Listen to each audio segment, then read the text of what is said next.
All right, y'all. I'm back off a deload week. Took the time to rest up, drop some fatigue, but I need to get back into training. And today's session calls for back and chest. So here's how we're gonna do that and get a pretty nasty pump in the process. Before I hit the gym, I like to get in my pre-workout meal about 45 minutes to an hour before I'm training. I look for something with about 50 to 75 grams of carbs depending on the day, and around 40 to 50 grams of protein. And these Hummus Fit meals match that perfectly, and really I cannot beat the convenience. So knocked that down and then proceeded to make my pre-workout.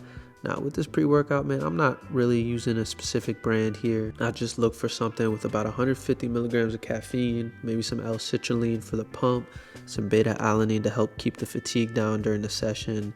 And that's really about it. But I'll tell you what, the secret that has been changing my performance has been doing some kind of salt that I sip pre-workout and kind of into the session. Just look for something with like 300, 500 milligrams of sodium and something that doesn't taste half bad. After a little digestion, it was time to hit the gym, so hopped in the Jeep. You know what, maybe sometime here soon I'll upgrade, but for now she's definitely sticking around. Got in, pulled up the workout from the workout of the week. As I said, it's the push-pull session, so chest and back today. And a little side note here, but an important one. It's been so cool to see the participation you guys are bringing to the community in the training app, posting some of your transformations, and just really making an introduction, sharing the commitment, because that's huge, man. It's huge to have people around you all pushing toward the same goal, man. We keep each other accountable, and that's always a good thing for results. So first things first, since I am doing some chest, I need to warm up my rotator cuff first, and this has been massive for helping minimize shoulder pain. I do a little series or a little circuit here of these Y raises first, and then into these I raises where I'm bringing really my elbow straight back here, just firing everything in that rear delt, rhomboid area, a little bit of trap.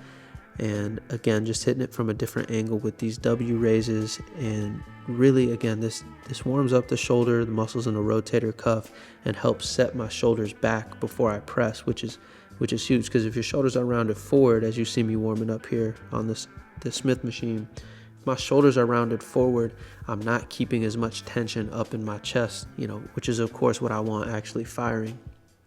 So this guy did a warm-up set with what looks like just a bar, but this thing's got a metal rail on it, so it's about 45 pounds to begin with, which is kind of nice. You really don't need much weight here. So this ended up being my first working set here with 2 plates and whatever this machine weighs.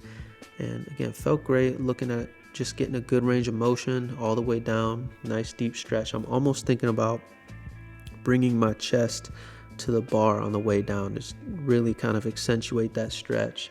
And then just nice controlled push going up. And believe I hit about 12 reps for the first 2 sets, and then 10 reps for the last 2 here. I added 10 pounds, but the form stays the same. So I figured we would just move on to the next exercise, which is going to be kind of an antagonist muscle group here, focusing on the lats with the barbell row here. And the more I focus on rowing toward my hip, the further down I feel this in my back. So, I'm getting kind of like mid to lower lat there with that position. Wrapped up 4 sets there, and then went on to hit another push movement, which was this dumbbell shoulder press. Again, really trying to control the eccentric, even though it is heavy weight.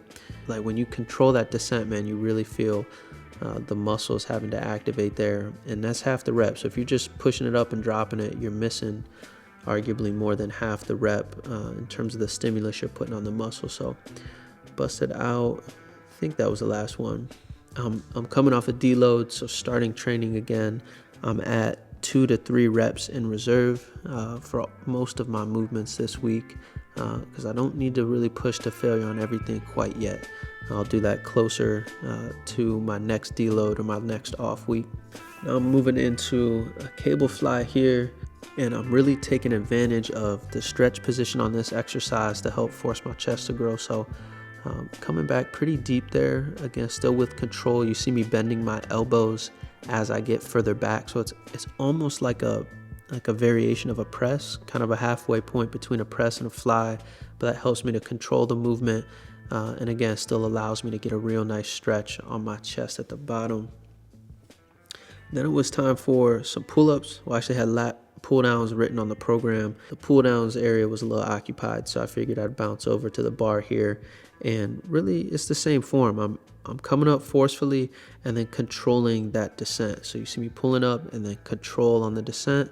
Again, that's what's really gonna force my lats to fire here. And I'll tell you what, that's what's gonna make me sore. And I was sore for a couple of days after that.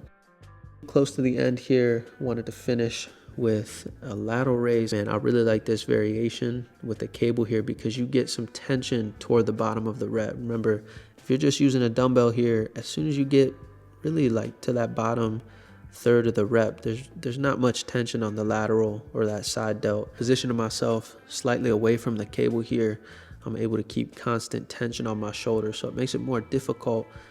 But again, that's what we're trying to do. We're not trying to move weight here. We're trying to stimulate muscle growth. So a lot of times, making it more difficult is exactly what you need to be doing. But that just shows you that I'm able to more effectively train the muscle. Then you're saving your joints, less chance of injury, all good things there.